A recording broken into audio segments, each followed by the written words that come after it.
seorang istri yang baru melahirkan. Namanya langsung disebut oleh Allah beda. Namanya walidah.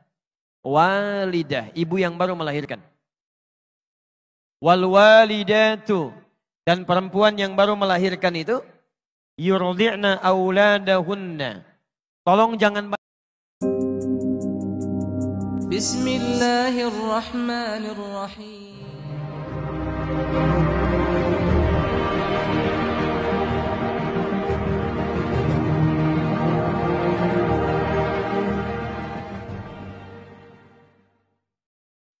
Baik. Sekarang lahir. Jadi masa kandungan. Doa minta anak yang soleh. Cari asupan yang halal. Tingkatkan amal soleh.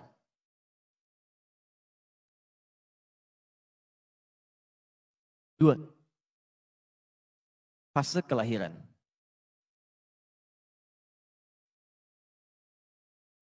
Quran surah kedua ayat 233, posisi paling kanan sebelah bawah.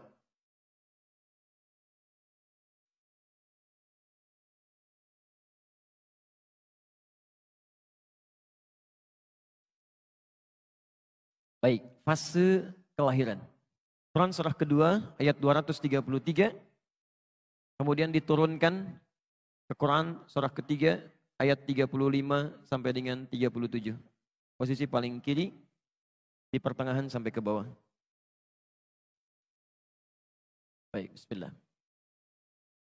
Quran surah 2 ayat 233. Wal walidatu yurdi'na auladahunna haulaini kamilaini liman arada an yutimma radha'ah.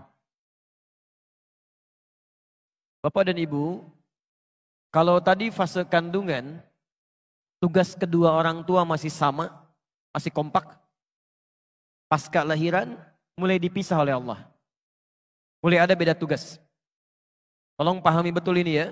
Pertama, tugas seorang istri yang baru melahirkan. Namanya langsung disebut oleh Allah beda. Namanya walidah. Walidah, ibu yang baru melahirkan. Wal walidatu, dan perempuan yang baru melahirkan itu yurdi'na auladahunna. Tolong jangan banyak diberikan beban, kata Quran. Fokuskan saja dirinya untuk bisa memberikan ASI bagi anaknya. Kalau bisa sempurnakan sampai dengan 2 tahun. Ibu, tugas pertamanya maksimalkan ASI. InsyaAllah.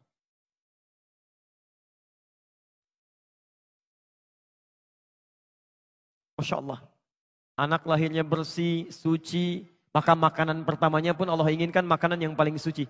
Yang langsung mengalir dari ibundanya. ASI. Ini sudah tidak perlu banyak saya terangkan, banyak buku, banyak bahasan, bagaimana keutamaan ASI bagi seorang anak yang baru dilahirkan sampai usia 2 tahun.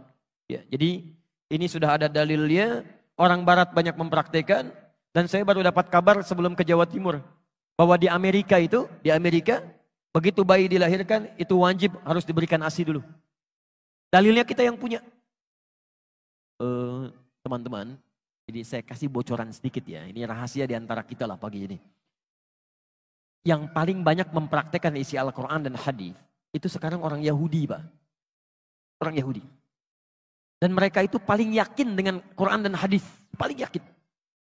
Cuman mereka nggak pernah sebutkan kalau ini dari Quran, ini dari hadis. Saya beri contoh ya. Dari mulai anak-anak itu kecil, sampai dengan dewasanya, anak kecil saja yang dikeluarkan pendidikannya dari hadis. Tinggalkan hal-hal yang tidak berguna. Di tontonan yang tidak bagus dijauhkan dari anak-anak. Hal-hal yang tidak kreatif dijauhkan dari anak-anak. Semacam kayak gadget, kayak macam-macam itu dijauhkan. Yang didekatkan tuh yang bisa menstimulasi otaknya, ya potensi kecerdasannya, dan peluang potensi-potensi kebaikan yang lain. Itu Masya Allah. Itu dimunculkan. Sampai dengan persiapan mau ke hari akhir pun, itu mereka keluarkan hadisnya. Nabi pernah menyampaikan, tanda-tanda akhir zaman diantara puncaknya akan terjadi peperangan besar. Ya, akan terjadi peperangan besar. Di mana saat kemudian terjadi pertempuran, banyak pohon-pohon yang melindungi orang Yahudi. Disebut dengan pohon korkod. Nanti ada yang mengatakan di sini Yahudi bersembunyi, cepat, temukan dia. Anda tahu apa yang terjadi? Sampai dengan hari ini, banyak orang Yahudi menanam pohon-pohon yang disebutkan di hadis tadi. Ya, orang Yahudi aja yakin dengan hadis, kemudian dia amalkan. Kita yang mendapatkan anugerah Nabi-Nya, kenapa kita praktekkan? Ini poinnya. Maka pertama kata Al-Quran, jika sudah kemudian bayi dilahirkan, maka maksimalkan untuk memberikan ASI. Dan hebatnya, ini yang paling penting. Mohon izin ya, kalau ini mungkin bahasanya kurang menyenangkan, tapi ini yang disebutkan Quran. Wa 'alal mauludi lahu rizquhunna wa kiswatuhunna. Sedangkan bagi ayah yang baru mendapatkan karunia anak ini, jangan ganggu ibunya supaya tidak banyak memiliki perasaan-perasaan, terganggu emosionalnya, sehingga kualitas ASI yang mengalir kepada anaknya tidak baik. Maka biarkan dia konsentrasi dengan memberikan ASI-nya, maka suami memberikan fasilitas-fasilitas kebaikannya. Masya Allah. Rizquhunna, kebutuhan makannya. Kalau bisa suami yang suapi gitu kan, Masya Allah hadir di sampingnya. Kan secara psikologis begini, perempuan yang baru melahirkan itu kan setengah rasa sakitnya, itu akan hilang saat melihat bayinya. Sakit luar biasa, begitu bayi didekatkan kepadanya, itu setengah sakitnya hilang. Setengahnya lagi ketika suaminya hadir di sampingnya. Dia yang membelainya, dia yang berikan makanannya, dia yang siapkan pakaiannya, dia yang sampaikan kalimat-kalimat indahnya. Masya Allah, bayinya sudah lahir tuh, Masya Allah. Hidungnya mirip kamu nih. Tapi kok matanya mirip tetangga kita ya? Itu agak repot ya. Gak lain. Baik. Lihat stepnya. Lihat stepnya. Jadi lahir, di dalam kandungan sudah punya pendidikan. Ketika dilahirkan sudah diberikan bekal-bekal eksklusif untuk mencerna potensi-potensi baik supaya muncul nantinya. Disebut dengan ASI. Dan itu nggak boleh terganggu. Seorang ibu terganggu emosionalnya ketika memberikan ASI, maka akan berdampak pada kualitas akan potensi yang dia dapatkan. Nah, yang paling menarik, saya mau berhenti di titik ini dulu. Sekarang mari kita lihat bagaimana sunnah-sunnah Al-Quran ditunjukkan lewat keluarga Imran yang dimintakan pada kita untuk mempraktekannya. Selain ASI, apa yang dilakukan? Quran surah 3, ayat 35 sampai dengan 37.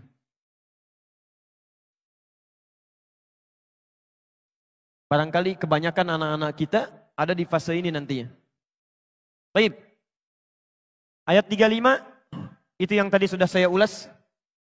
Idh qalat imra'atu Imrana, Rabbi inni nazartu laka ma fi batni muharrara, fataqabbal minni. Innaka sami'ud du'a. Ya Allah, saya bernazar anak yang saya kandung ini menjadi anak yang soleh dekat denganmu ya Allah. Saya mohon jadikan dia anak yang dekat denganmu. Jadi mohon izin Bapak dan Ibu sekalian, sekali lagi, setiap anak yang dikandung, mohonkan kepada Allah. Dan bagian keduanya di ayat ini, tolong spesifik minta, anak ini mau direncanakan jadi apa? Jadi Anda harus punya planning. Misal, anak pertama itu jadi penghafal Quran. Masya Allah. Anak kedua, tafsirnya. Masya Allah. Anak ketiga, hadisnya misalnya. Anak keempat, fikihnya. Wah, ini kalau dikabulkan oleh Allah Subhanahu wa Ta'ala indah sekali. Begitu punya persoalan, nah anak pertama apa ayatnya? Ini Abi, Masya Allah. Adik hadisnya apa? Ini Abi, Masya Allah. Tafsirnya apa kakak? Ini Abi, Masya Allah. Hukum fikihnya apa? Ini Abi. La haula wa la quwata illa billah. Namira pokoknya kosong nggak ada pengajian. Habis nih. Ini indah. Yang Anda mulai rencanakan. Nah sekarang ayat 36-nya. Selain sunnah yang ini, teruskan. Falamma wada'atha. Tatkala bayinya dilahirkan, qalat rabbi inni wada'tuha untha. Kemudian orang tua mulai berdoa lagi kepada Allah Subhanahu wa Ta'ala setelah menerima tentang kelahiran ini, baik laki-laki atau perempuan. Hannah pernah berkata, ya Allah, yang lahir perempuan ya. Dijawab oleh Allah, wallahu a'lamu bima wada'at wa laysa dzakaru kal untha. Allah lebih paham tentang yang dilahirkan untuk kemaslahatan kamu. Perempuan pun punya keistimewaan yang tidak dimiliki oleh laki-laki. Jadi ini adab, kalau sudah dilahirkan terima. Baik laki-laki atau perempuan, itu yang terbaik. Jangan mengeluh. Jelas ya? Baik. Apa yang dilakukan? Kemudian wa inni sammaituha Maryam. Selanjutnya mulai beri nama dengan nama yang terbaik. Cari nama-nama yang baik. Awas hati-hati. Ada banyak sahabat dan sahabiyah yang namanya diganti oleh Rasulullah SAW karena mengandung unsur yang tidak baik di dalamnya. Abu Hurairah namanya Abdurrahman. Asalnya Abdus Syams. Ketika datang masuk Islam langsung diganti namanya oleh Nabi. Jangan Abdus Syams, ganti jadi Abdurrahman. Baik. Ada perempuan namanya Su'ah, si jelek. Diganti oleh Nabi, enti Jamilah, ganti jadi Jamilah. Dicari nama-nama yang terbaik di situ. Ya. Dan hati-hati, jangan sampai ada nama anak-anak misalnya, bahkan ketika diberikan nama tanpa disadari, itu nama-nama yang tidak disukai oleh Allah Subhanahu wa Ta'ala. Misal nama-nama setan, ya. Hati-hati. Khanzab nama setan, Dasim nama setan, hati-hati. Kemudian Misut nama setan, Walhan nama setan. Atau saya sebutkan dulu barangkali ada yang mirip-mirip langsung ganti ya, begitu pulang. Awas hati-hati ya, nama-nama yang tidak baik cepat tinggalkan. Berikan nama yang terbaik di sini. Dan ini yang paling penting. Ingat, nama itu bagian dari doa bagi yang bersangkutan. Jangan bercanda dengan nama, kasihan. Saya lihat KTP beberapa orang Indonesia pernah menerima di media sosial, itu Masya Allah. Ada yang namanya karena bapaknya senang lawakan, anaknya dinamakan Warkop DKI gitu kan. Ada yang dinamakan dengan tokoh-tokoh yang kontroversial. Kasihan, karena yang akan membawa beban dari nama itu anaknya, bukan orang tuanya. Jelas ya? Teruskan. Berikan nama, ini, kasih nama. Wa inni u'idzuha bika wa dzurriyyataha minasyaitonir rajim. Ini yang jarang dilakukan. Sejak anak dilahirkan, langsung bermohon kepada Allah Subhanahu wa Ta'ala agar dia dijauhkan dari setan. Ada setan khusus yang menggoda anak dari mulai lahir, namanya Ummu Sibyan. Ya. Berdoa supaya dijauhkan dari setan.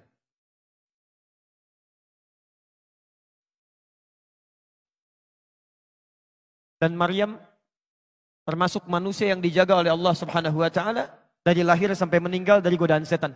Bukan gak digoda setan, ketika setan akan menggoda diberi hijab oleh Allah. Tidak sampai kepada Maryam. Ini berkat doa kedua orang tuanya. Lanjutkan. Ayat 37-nya. Tadi Maryam punya nazar. Anaknya supaya dekat dengan Allah Subhanahu wa Ta'ala. Seperti Anda punya rencana. Anak pertama jadi ini, kedua jadi ini, ketiga jadi ini. Maka bagaimana cara mewujudkan doa yang tadi dipanjatkan? Ini poinnya. Maka mulailah kemudian wujudkan doa itu dalam bentuk ikhtiar dini. Teruskan. Lahir. Satu, fokus untuk berikan ASI. Kedua, beri nama yang baik, yang menunjukkan harapan. Yang ketiga, berlindung kepada Allah, mohonkan berlindung dari setan dan keburukan. Nah, ini yang keempat. Mulai berikhtiar menyiapkan perangkat dari doa yang dimohonkan. Lihat ayat 37-nya. Imran dengan Hannah, bukan Nabi, bukan Rasul. Bernazar kepada Allah supaya anaknya menjadi anak yang salihah, dekat dengan Allah Subhanahu wa Ta'ala. Bukan cuma doa. Setelah berdoa kepada Allah, maka beliau berikhtiar. Dicari guru terbaik yang bisa membimbing anaknya dekat dengan Allah. Maka dipilihkanlah guru terbaik di zamannya Nabi Zakaria. Dipilih guru. Tidak hanya guru, ditempatkan di tempat terbaik yang mendekatkan dengan Allah Subhanahu wa Ta'ala. Dibuatkan mihrab. Perhatikan. Doa ada, ikhtiar ada, dipilihkan gurunya, ada tempatnya. Ketika semua ini sudah disiapkan, apa yang terjadi? Turunlah jawaban langsung dari Allah Subhanahu wa Ta'ala. Ayat 37-nya. Fataqabbalaha rabbuha biqabulin hasanin wa ambataha nabatan hasana. Ketika semua diikhtiarkan dengan semua ini, maka turun jawaban dari Allah. Saya terima, kata Allah, semua ikhtiar ini. Kalau Allah sudah terima semua ikhtiar orang tua, maka Allah langsung yang akan memperhatikan anak yang dimaksudkan. Dari mulai tumbuhnya sampai dengan meninggalnya. Saya mau tanya kepada Anda ya. Anda orang tua alhamdulillah, ibunya mengandung 9 bulan lebih. Kemudian dilahirkan, Anda bekerja keras, dirawat di rumah. Saat dia mulai sekolah, apakah Anda bisa memastikan kalau anak Anda bisa menyentuh makanan yang baik? Bertemu dengan teman yang baik? Mendapatkan perawatan yang baik? Belum tentu. Kita punya keterbatasan. Bahkan anak pulang ke rumah masih bisa menyentuh sesuatu yang salah. Di sini mungkin belum pernah terjadi, Pak. Tapi pernah terjadi kasus di Jakarta. Ini orang tua, muslim yang taat, baik. Anaknya TK-nya Islam, SD-nya Islam, SMP-nya Islam, SMA-nya Islam. Ini kisah nyata, perempuan. Dikira sudah kuat modalnya, kemudian masuk ke universitas yang kurang bagus dari sisi akidahnya. Walaupun favorit dari sisi keilmuan umumnya. Sudah masuk ke kampusnya, 2 pekan tidak pulang ke rumah, Pak. Begitu pulang ke rumah, dibuka hijabnya, minta izin pindah agama. Terjadi. Kita nggak bisa pastikan. Jadi yang terbaik adalah memohon kepada Allah, titipkan kepada Allah. Kalau Anda menitipkan anak Anda kepada Allah Subhanahu wa Ta'ala, maka dimanapun dia berada, Allah yang akan merawatnya. Allah akan palingkan dari rizki yang tidak baik. Allah palingkan dari teman-teman yang tidak baik. Allah akan jaga itu. Seperti Nabi Ya'qub menitipkan Yusuf kepada Allah Subhanahu wa Ta'ala. Seperti Imran menitipkan putrinya kepada Allah Subhanahu wa Ta'ala. Apa yang terjadi? Maaf, jangankan teman-temannya, rizkinya pun Allah yang berikan. Takaffalaha Zakaria, kullama dakhala 'alaiha Zakaria al-mihrab, wajada 'indaha rizqa. Ini mihrab. Kuncinya yang pegang Nabi Zakaria. Yang memberikan segala kebutuhannya, pakaiannya, makanannya, segalanya, yang nyimpan Nabi Zakaria.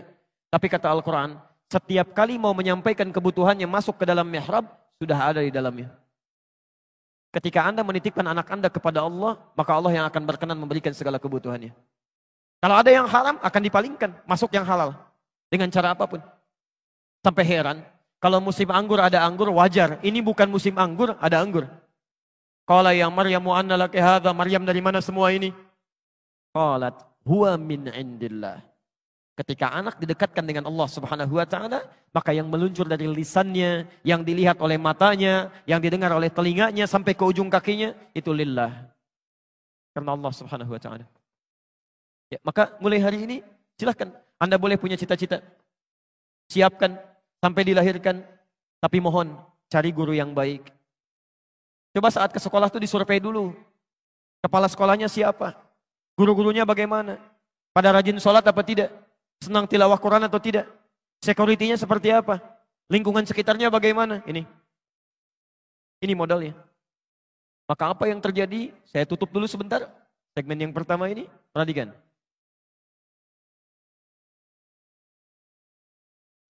Jadi orang tuanya namanya siapa? Halo? Orang tuanya namanya siapa? Imran. Istrinya siapa? Hanna. Baik. Imran dan Hanna. Tidak disebutkan di Quran. Punya anak namanya siapa? Maryam. Baik. Sekarang lihat. Imran Nabi bukan? Bukan. Hanna Nabi bukan? Bukan. Punya anak namanya Maryam. Maryam Nabi bukan? Rasul bukan? Bukan. Tapi yang hebat, bisa lebih baik dibandingkan kedua orang tuanya. Lebih baik. Ciri kebaikannya, lihat, ciri kebaikannya. Imran dengan Hanna disebutkan dalam bentuk keluarga. Keluarga Imran, Maryam punya surat sendiri, surah Maryam. Ibunya Maryam dan bapaknya kalau ingin makan, ikhtiar dulu. Maryam tidak, Allah langsung yang berikan kepadanya. Ibunya Maryam mengandung, menikah dulu dengan Imran. Maryam tidak, mengandung, melahirkan tanpa disentuh oleh laki-laki manapun. Walam yamsasni bashar. Saya berikan rumus tafsir ya. Kalau di Quran ada kalimat menunjuk kepada orang, kejadiannya disebutkan, itu tandanya tidak akan berlaku lagi di masa yang akan datang. Hanya terjadi pada orang ini saja. Maryam pernah mengandung, pernah melahirkan tanpa disentuh oleh perempuan laki-laki manapun. Dan bahasanya dikatakan Maryam binti Imran. Itu artinya tidak akan pernah terjadi kejadian ini kecuali hanya pada Maryam binti Imran saja. Jadi kalaupun ada perempuan sekarang bisa mengandung, melahirkan tanpa bapak, itu banyak. Tapi yang tidak disentuh laki-laki cuma Maryam. Kalaupun ada yang ngaku-ngaku Maryam, mungkin ada. Tapi tidak ada yang Maryam binti Imran. Cuma ini.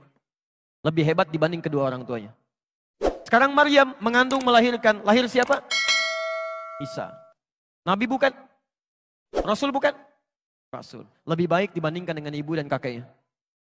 Ketika generasinya dilahirkan, itu selalu lebih baik daripada sebelumnya. Ini prinsip dari Al-Quran. Anak kita akan mendapatkan tantangan di masa yang jauh daripada kita. Mesti kita siapkan lebih baik dibandingkan kedua orang tuanya. Jadi kalau punya anak lebih baik daripada bapaknya. Punya cucu lebih baik daripada kakek, neneknya, dan kedua orang tuanya. Karena tantangan dia di masa depan lebih daripada kita saat ini. Sering orang tua mengatakan, Ustadz mohon doakan supaya anak saya bisa seperti Ustadz. Saya katakan jangan. Harus lebih daripada ini. Karena tantangan dia di masa datang lebih daripada ini. Ini poinnya. Anda boleh nggak hafal Quran. Dan berikhtiar sampai hari ini. Tapi anak Anda mesti ada. Masa satu keluarga besar nggak ada yang hafal Quran satupun? Masa satu keluarga besar nggak ada yang tahu hadis satupun? Mesti ada. Ada yang harus kita banggakan di hadapan Allah Subhanahu wa Ta'ala.